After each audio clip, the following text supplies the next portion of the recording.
Consider the power series, the sum from n equals 2 to infinity of x minus 1 to the n over log n. We want to show that the resulting series when x equals 0 is conditionally convergent. So let's first use the alternative series test conditions. First, we know that the series is alternating because the negative 1 to the n changes from first positive, then negative, positive, negative, etc. Now 1 over log n is greater than or equal to 0 for all n, so n here being greater than or equal to 2. The limit of 1 over log n is 0. And then 1 over log n is a decreasing sequence because log n is increasing. The log n looks something like this. And then when you do 1 over log n, it's going to be decreasing. So all the conditions are met, and therefore the series is convergent.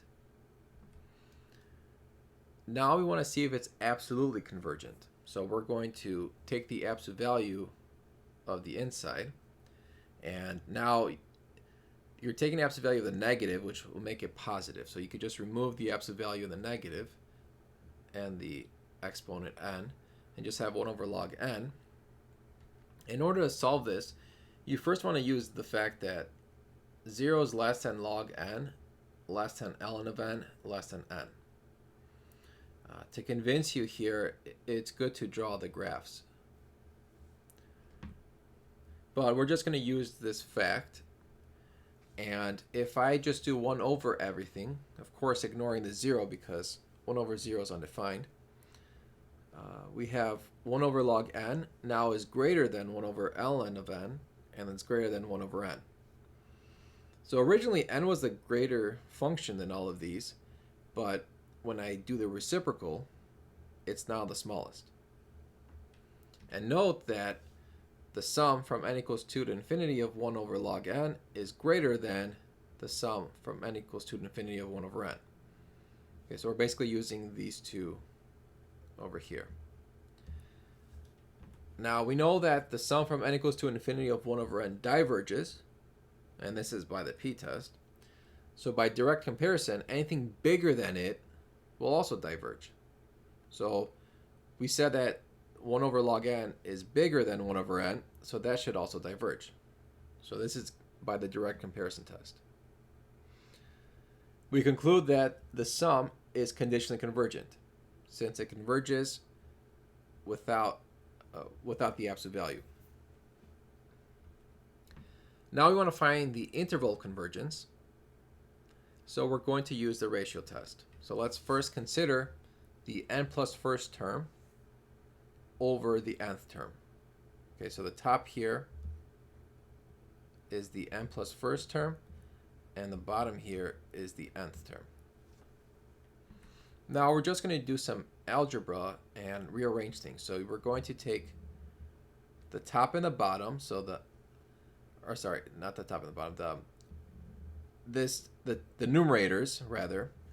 So the numerator of the first fraction over the numerator of the second fraction, and then the denominator of the second fraction over the denominator of the first fraction. So that's all I did here.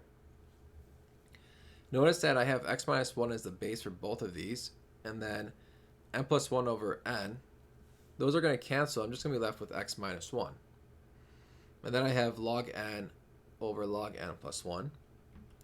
Now since I simplify this, I'm going to take the limit as n approaches infinity, and log n over log n plus 1 goes to 1. And really, to convince you with this, you can take the derivatives if you want to show work, and then you'll see that the limit equals 1. So you basically use L'Hopital's rule to show this.